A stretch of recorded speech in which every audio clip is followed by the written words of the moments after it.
Kita mulai News Pagi dengan informasi dua kapal tongkang di Kabupaten Tapin, Kalimantan Selatan menabrak permukiman warga di pinggir sungai. Akibatnya 35 rumah hancur dengan kerugian mencapai miliaran rupiah.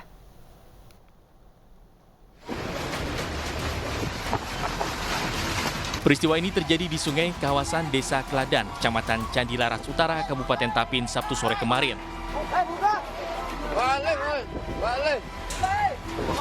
Warga berhamburan menyelamatkan diri setelah dua buah kapal tongkang berukuran besar menghantam rumah mereka.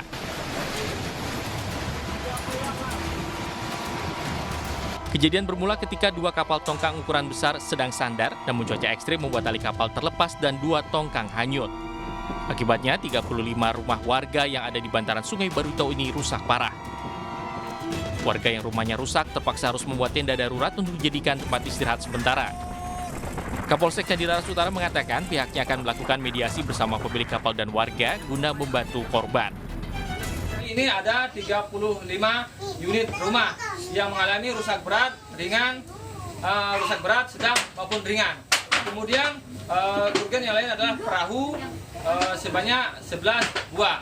Kemudian total kerugian yang ditaksir di sini masih kita perkirakan yang memang mencapai miliaran rupiah. Tetapi untuk detailnya masih kita laksanakan mediasi, kita cross check di lapangan. Diketahui kedua buah kapal tongkang besar itu milik CW Power. Beruntung tidak ada korban jiwa, namun kerugian ditaksir mencapai miliaran rupiah. Dari Kabupaten Tapin, Kalimantan Selatan, Sairi, iNews melaporkan. Pemirsa, sebuah gudang penyimpanan kayu di Surabaya, Jawa Timur terbakar pada Minggu sore. Warga panik karena gudang yang terbakar berada di pemukiman padat penduduk.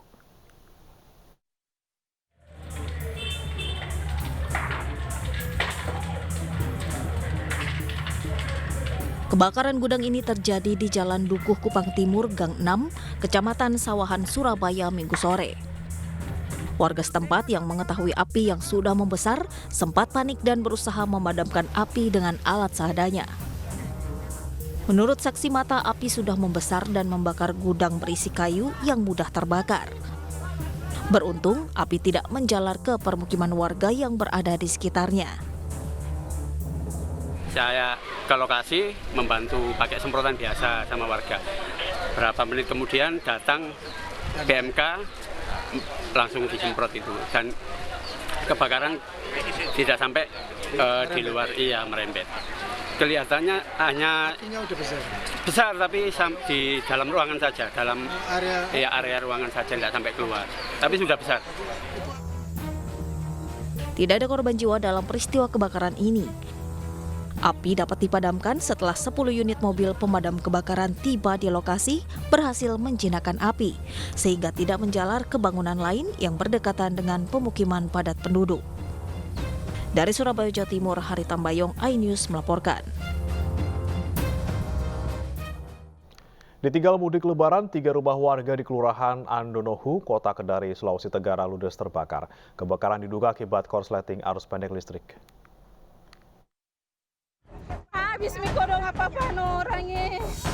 Inilah video amatir saat kebakaran menghanguskan 3 rumah kosong yang ditinggal mudik lebaran penghuninya. Jalan Belimbing, Kelurahan Andonohu, Kecamatan Poasia, Kota Kendari, Sulawesi Tenggara. Cuaca panas dan tiupan angin ditambah dengan bahan bangunan yang terbuat dari papan membuat api dengan cepat menyebar. Akibat kebakaran, sejumlah barang berharga yang berada di dalam rumah tak ada yang bisa diselamatkan. 3 ya Pak? Ini memang kosong atau bagaimana Pak? Ya mudik. Mudik ya? Iya. Jadi kosong? Kosong. 2 mobil damkar dikerahkan ke lokasi kejadian. Api baru dapat dipadamkan 1 jam kemudian. Kami turunkan unit itu 2 unit. Personil yang ada itu 12 orang. Iya. Terus ada berapa rumah yang terbakar Pak, dan penyebabnya, untuk dugaan penyebabnya apa? Kalau itu sementara rumah yang terbakar itu ada 3 keluarga, 3 rumah di dalam situ. Jadi dugaan untuk sementara itu korsleting listrik. Tidak ada korban jiwa dalam peristiwa ini, namun kerugian diperkirakan mencapai ratusan juta rupiah. Dari Kendari, Sulawesi Tenggara, Febriono, iNews melaporkan.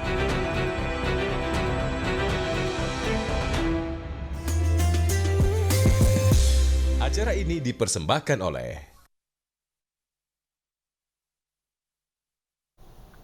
Ya, kita ke segmen pulang kampung pemirsa. Bus berisikan rombongan yang hendak berlebaran di Magelang, Jawa Tengah mengalami kecelakaan. 1 orang tewas dan 8 penumpang lainnya mengalami luka-luka.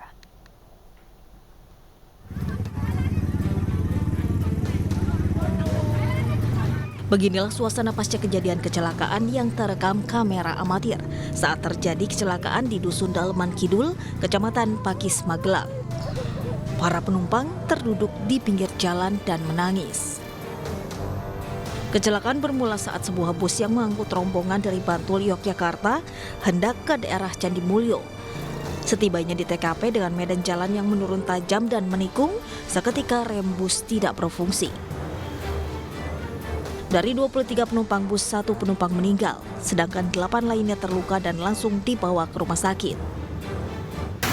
Jadi dari pernyataan pengemudi bahwa rem tidak berfungsi, kemudian pengemudi membanting setir ke kanan, kemudian mobil oleng ke kiri sehingga mengakibatkan korban meninggal dunia 1 orang dan luka ringan 8 orang.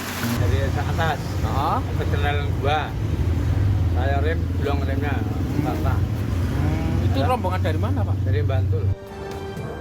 Untuk memastikan penyebab kecelakaan tersebut, kini kasus masih diselidiki oleh Satuan Lalu Lintas Polresta Magelang. Dari Magelang, Jawa Tengah, Puji Hartono, iNews melaporkan. Pemerintah memprediksi puncak arus balik 2023 terjadi mulai hari ini dan besok. Di Pelabuhan Bakauheni, Lampung, belum terjadi kepadatan pemudik yang kembali menyeberang ke Pulau Jawa. Pelabuhan Bakauheni, Lampung dari tadi malam hingga dini hari terpantau sepi.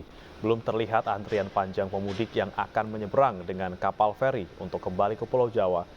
Berdasarkan dari data PT ASDP Indonesia, pada hari pertama Lebaran sempat terjadi peningkatan arus kendaraan dari Pelabuhan Bakauheni yang akan menuju ke Pelabuhan Merak, Banten. 30.000 penumpang dan 6.000 unit kendaraan menyeberang dari Pulau Sumatera ke Pulau Jawa. Untuk mengurai kepadatan puncak arus balik Lebaran, Kementerian Perhubungan membagi 2 arus tujuan kendaraan. Kendaraan roda 4 akan difokuskan di Pelabuhan Indah Kiat Cilegon, sementara kendaraan roda 2 di Pelabuhan Ciwandan.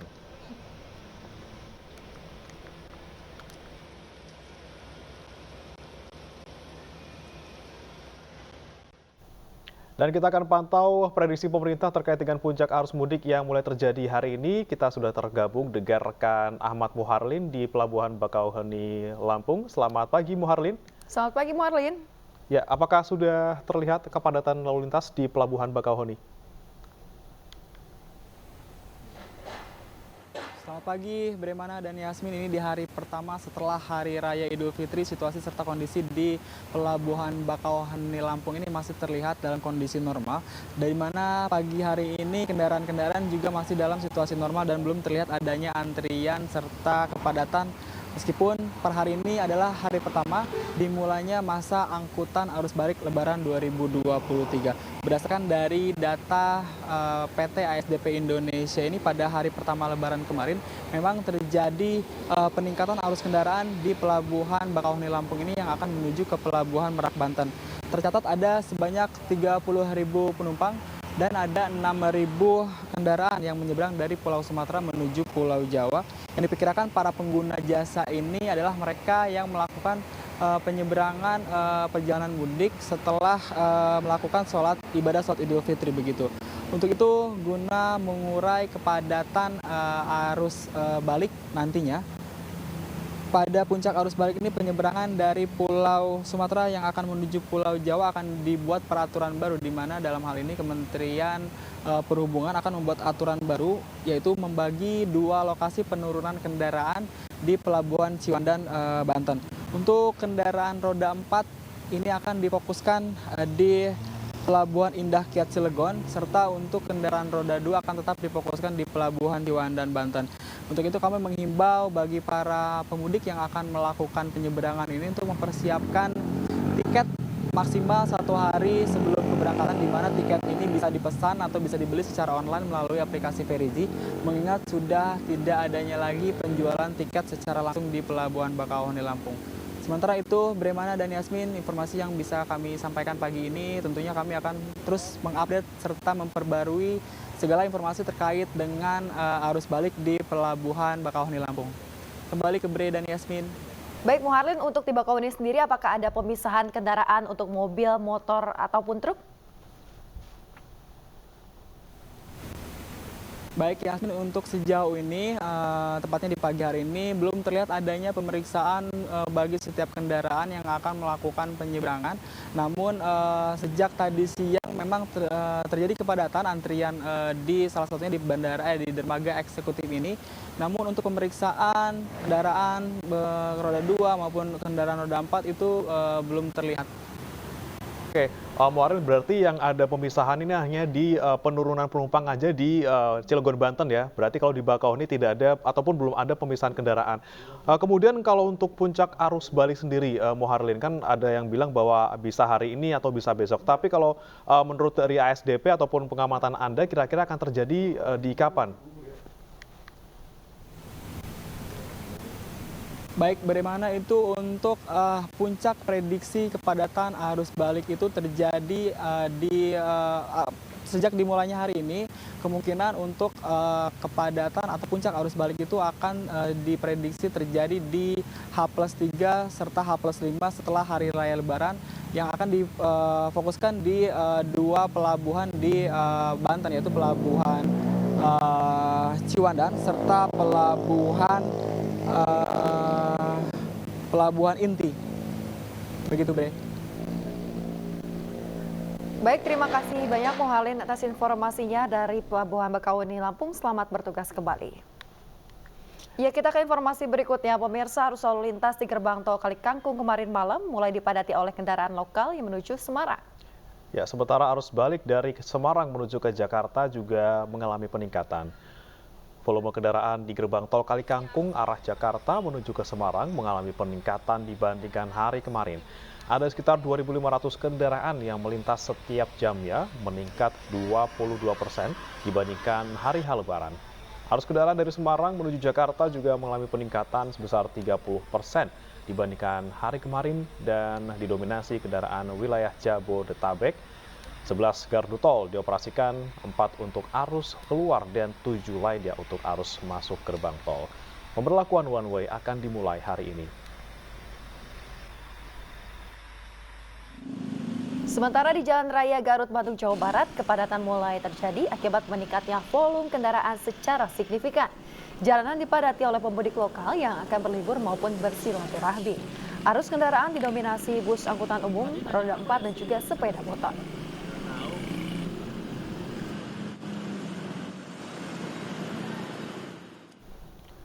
Volume kendaraan yang melintas di gerbang tol Cikampek Utama terus meningkat menjelang puncak arus balik.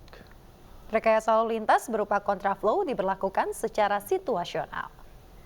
Menjelang puncak arus balik yang diperkirakan berlangsung hari ini dan besok, jumlah kendaraan yang melintas di gerbang tol Cikampek Utama terus meningkat. Kepadatan terjadi di kilometer 57 akibat banyaknya kendaraan yang hendak memasuki rest area. Rekayasa kontraflow pun diberlakukan secara situasional dari mulai kilometer 47 hingga kilometer 61 arah Cikampek sejak pukul 10 waktu Indonesia Barat.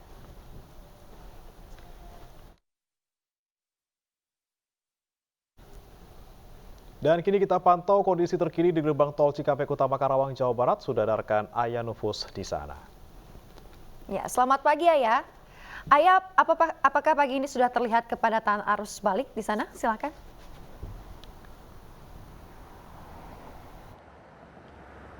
Baik, selamat pagi Premana, Yasmin, dan pemirsa. Jika kami memantau arus balik 2023 dari arah Trans Jawa mengarah ke Jakarta, ini belum terjadi adanya peningkatan untuk volume kendaraan. Namun memang jika kami lihat pada hari kemarin, ini hanya volume kendaraan dari arah Jakarta mengarah ke Trans Jawa yang mengalami peningkatan dikarenakan ada sejumlah pemudik yang baru meninggalkan Jabodetabek pada hari Lebaran dan juga H+1 Lebaran.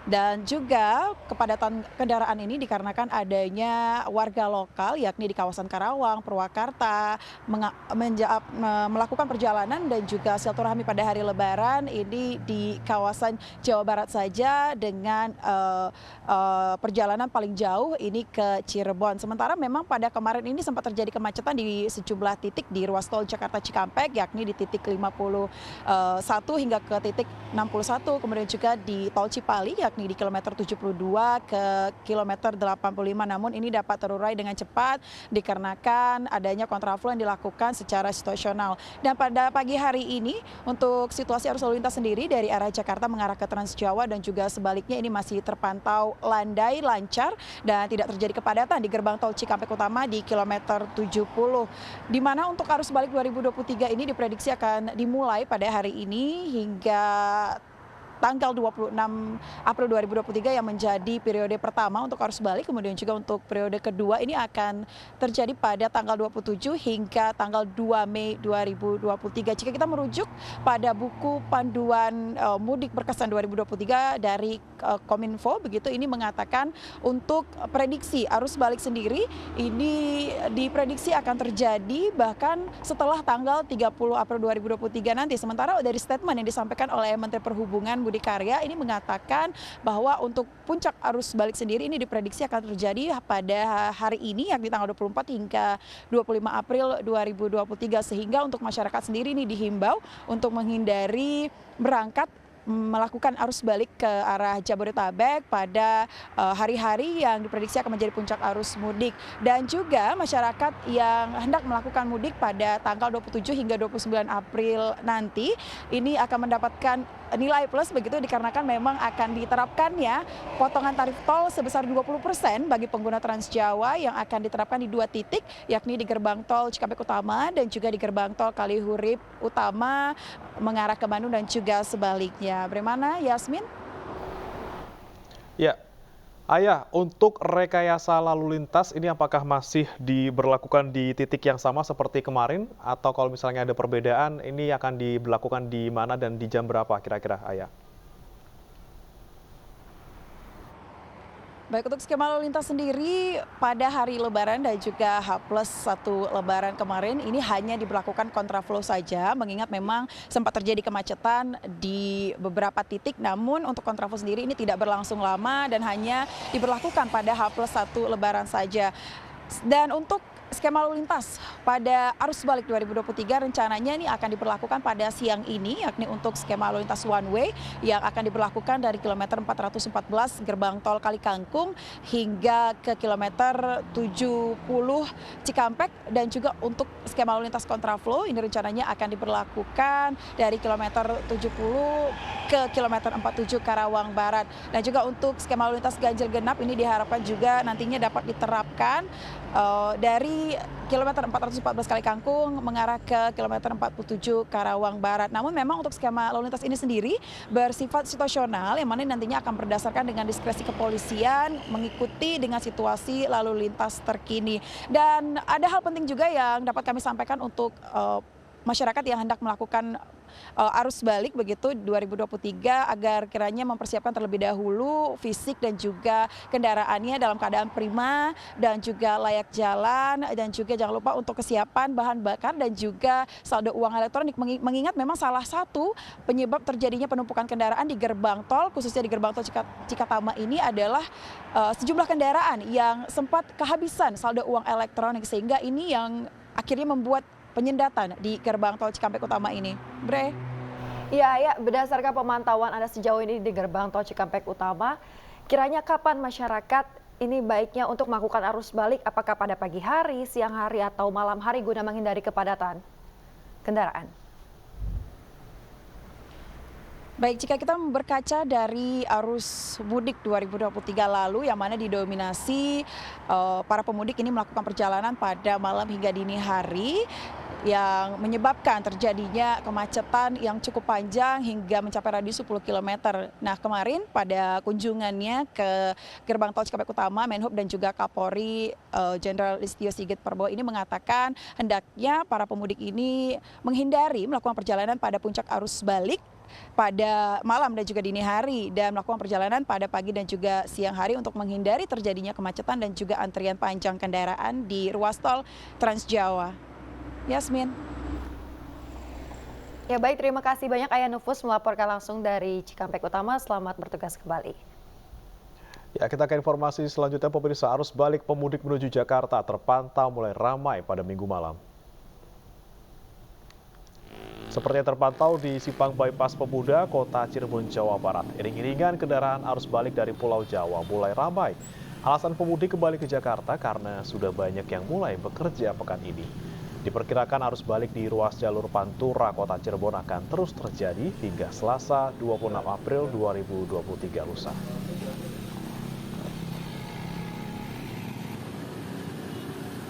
Oh, udah mulai kerja lagi? Iya. Oh, ini dari kemana mau kemana? Dari Tegal mau ke Jakarta. Dari Tegal mau? Ke Jakarta. Oh, ke Jakarta. Berarti lebih milih pulang ini? Iya, pulang malam ini. Oh, pulang malam ini. Terus antisipasi kemacetan juga? Satu hari pasca Hari Raya Idul Fitri, stasiun Pasar Senen Jakarta masih dipadati penumpang kereta api jarak jauh. Meski demikian, kepadatan arus balik belum terjadi. Hingga kemarin malam pemirsa, 23.000 penumpang tiba di stasiun Pasar Senen Jakarta. Di sisi lain masih ada ribuan pemudik yang berangkat dari stasiun Senen karena kehabisan tiket di hari-hari sebelum Lebaran. Kemarin 23.700 penumpang diberangkatkan dari stasiun Senen menggunakan 38 armada kereta api.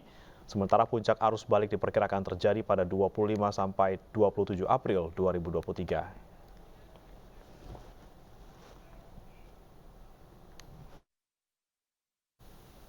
Mengantisipasi kepadatan maupun kemacetan yang mungkin terjadi pada arus balik 2023, sejumlah skenario rekayasa lalu lintas pun disiapkan pemerintah. Antisipasi tersebut dilakukan karena musim mudik tahun ini yang tertinggi sejak tahun 2019. Dalam rapat koordinasi persiapan penanganan arus balik Idul Fitri 1444 Hijriah yang digelar secara virtual antara Menko PMK, Kementerian Perhubungan dan juga Kepolisian Republik Indonesia, pemerintah memprediksi puncak arus balik 2023 terjadi pada hari ini 24 April dan esok 25 April 2023 serta tanggal 30 April dan 21 Mei mendatang. Sebagai antisipasi, kepolisian berencana menerapkan rekayasa lalu lintas, mulai dari kontraflow, one way hingga ganjil genap di jalan tol maupun jalan arteri. Skema one way akan diterapkan di jalan tol mulai dari kilometer 414 gerbang tol Kalikangkung hingga kilometer 70 Cikatama. Kapolri menambahkan, one way tidak menutup kemungkinan diberlakukan di ruas tol Bekasi hingga Halim, Jakarta Timur.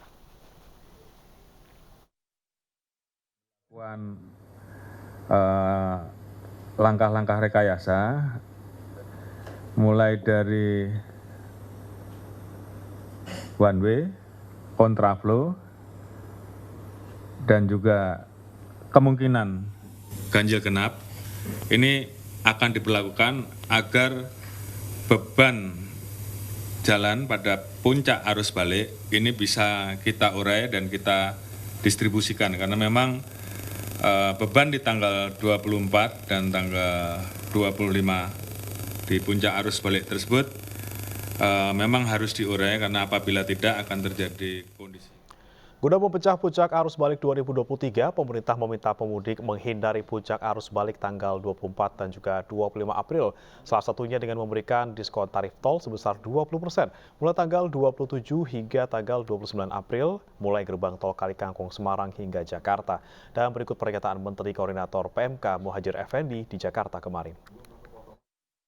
Kembali ke Jakarta, tidak di saat puncak arus balik, saya mengimbau agar dikeluarkan kebijakan yang mampu mendorong masyarakat untuk kembali pada periode tanggal 27 sampai 30 April 2023, yaitu seperti pemberian diskon untuk semua moda transportasi lewat tol. Saya mengapresiasi dan darat, laut, dan udara.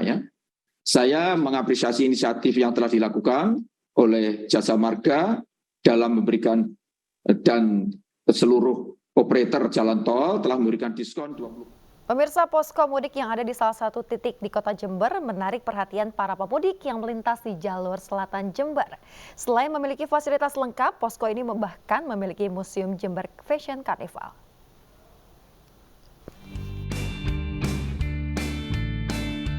Siapa yang menyangka ini adalah posko mudik?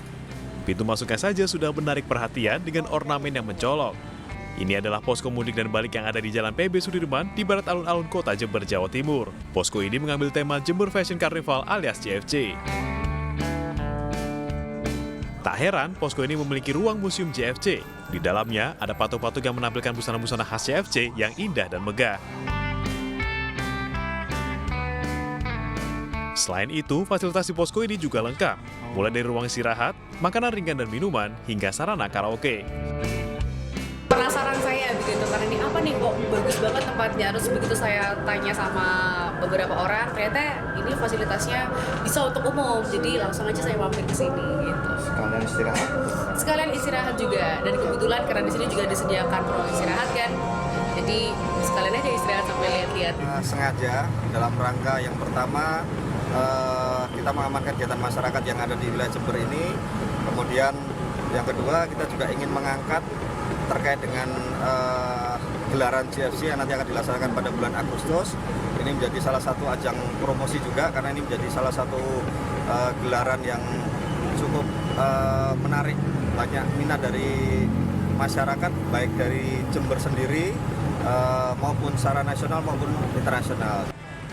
Bagi Anda yang kebetulan melintas di jalur selatan Jember, tidak ada salahnya untuk mengunjungi posko unik ini. Dari Jember, Jawa Timur, Babang Sugiarto, iNews melaporkan.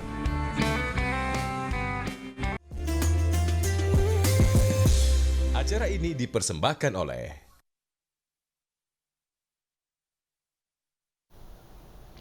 Pemirsa, 17 wisatawan terseret ombak di Pelabuhan Ratu Sukabumi dan 5 diantaranya hilang. Informasi akan hadir usai jeda berikut.